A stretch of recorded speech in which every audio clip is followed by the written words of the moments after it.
Live from downtown Detroit, Local 4 News at 11 starts now. Torrential downpours in one Macomb County community this evening has turned roads into rivers and cars stranded. We'll take you to the scene with the night cam. All right, Tim, also, he just learned he would have to spend 90 days in jail, but his actions that followed are going to put him away for a lot longer than that. But we begin at 11 with a manhunt underway on Detroit's east side for a possible serial killer targeting women. Detroit police connecting the deaths of 3 women to one man who they believe is luring these women to vacant homes on the east side. And that's where Jermont Terry is standing by. Jermont, police are hoping someone there in that community knows something that'll help him catch this killer.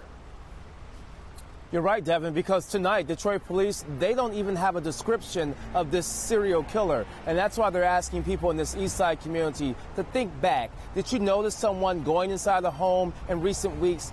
Maybe that is the key information that they need to crack this case and get this killer off the streets. For those living on Detroit's east side, there's an eerie feeling, knowing someone, according to police, raped and killed 3 women since March. I don't know. It's scary. Alice Young believes her friend is among one of the 3 women murdered by what the chief labeled a serial killer. She's my brother's girlfriend. They've been friends for a long time. Alice reported the woman missing around Easter. A month later, police found the missing woman murdered in this vacant house on Lyndhurst off Gratiot. She was really a nice young lady. She just liked to drink a lot. Yet Chief Craig says the victim's lifestyle they also shared in common.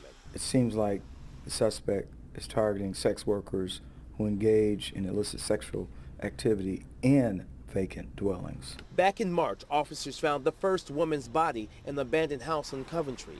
Then Wednesday, the 3rd woman's body discovered in this boarded up house on Mack. Appeared to fit the same as the prior 2. The chief insisting the women were all targeted because they were prostitutes. These women, each of them, the bodies were decomposed in various states, and the most recent one, it was discovered by another sex worker who then alerted us. The chief knows due to their lifestyles, many women are hesitant to talk to officers, but he wants the streetwalkers to know their help is needed. This is not about apprehending sex workers. This is about apprehending a very violent, predatory suspect.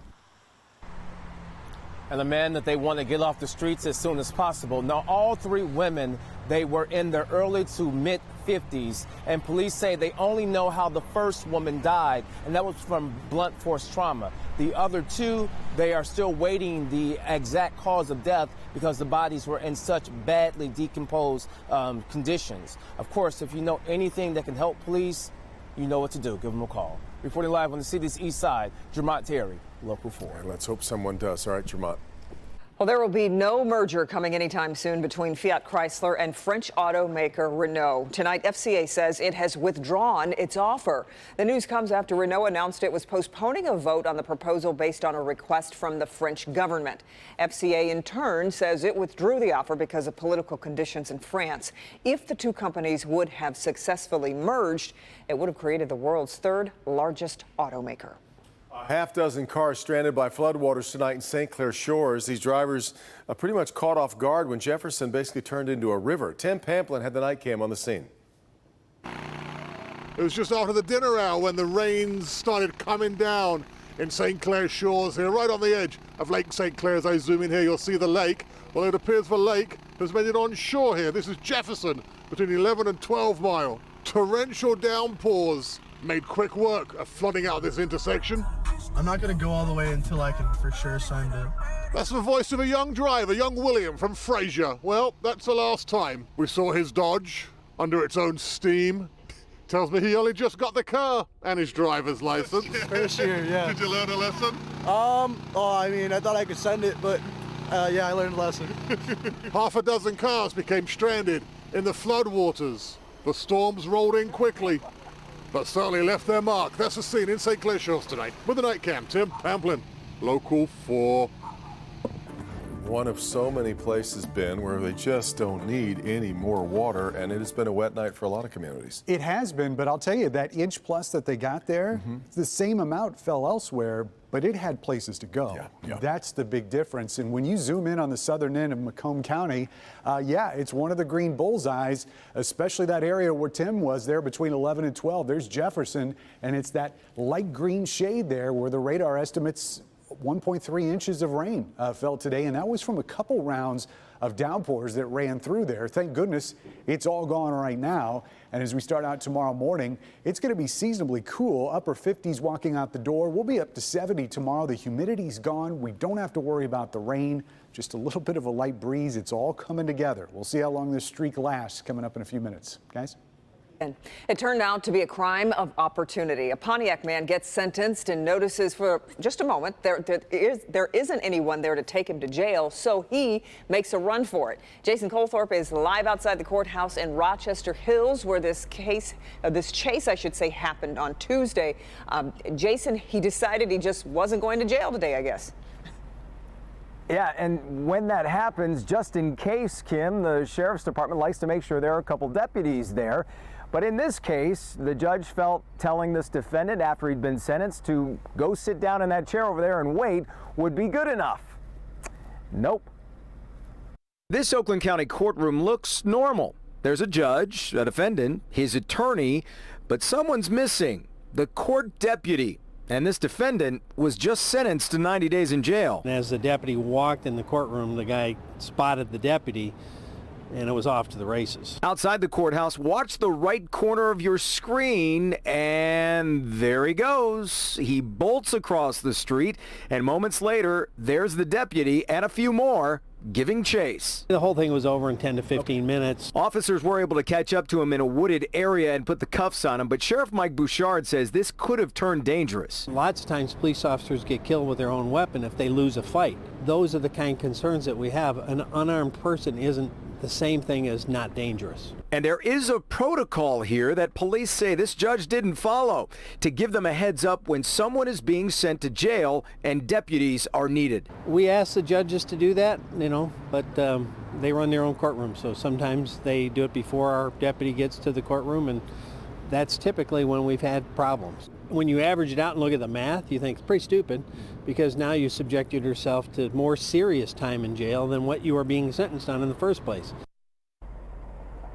Yeah, and the only thing missing as you see him running down those stairs there is the Benny Hill theme, Yakety Sax, right? Well, the sheriff's right, stupid, because instead of those 90 days in jail, this guy now is facing 2 to 3 times that, with new charges of escaping custody and resisting an officer. In Rochester Hills tonight, Jason Colthorpe, Local 4.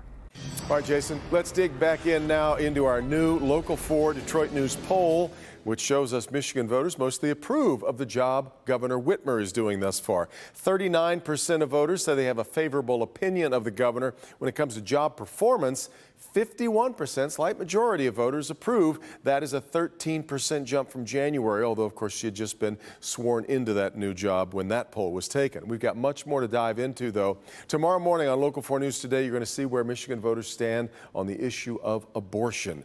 You can also see more of our poll results on clickondetroit.com. A Detroit man is facing multiple charges, including second-degree murder, after a police chase left the passenger inside his car dead. After the chase, Christopher Caven allegedly drove toward an officer who was outside of his car. That officer opened fire, injuring Caven and killing Kevin Puttick, who was also inside that car. Caven remains in the hospital. He's expected to be arraigned from the hospital sometime tomorrow. And tomorrow marks 75 years since the Allied forces stormed the French beaches of Normandy as part of the D-Day invasion. It would cost the Allies some 10,000 men, but it would also become the turning point of World War II.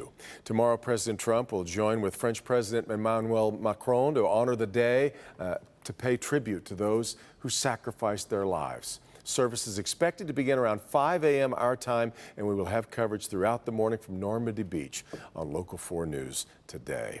We keep running out of those veterans, this really special generation, but a lot of them will be there that can make the trip. A once popular department store inside Lakeside Mall is going to be closing its doors after 40 years. Yeah, we're talking about Lord & Taylor. The store announced the closing of 10 stores nationwide due to low sales. 97 employees are expected to be laid off before the store closes its doors for good on September 15th.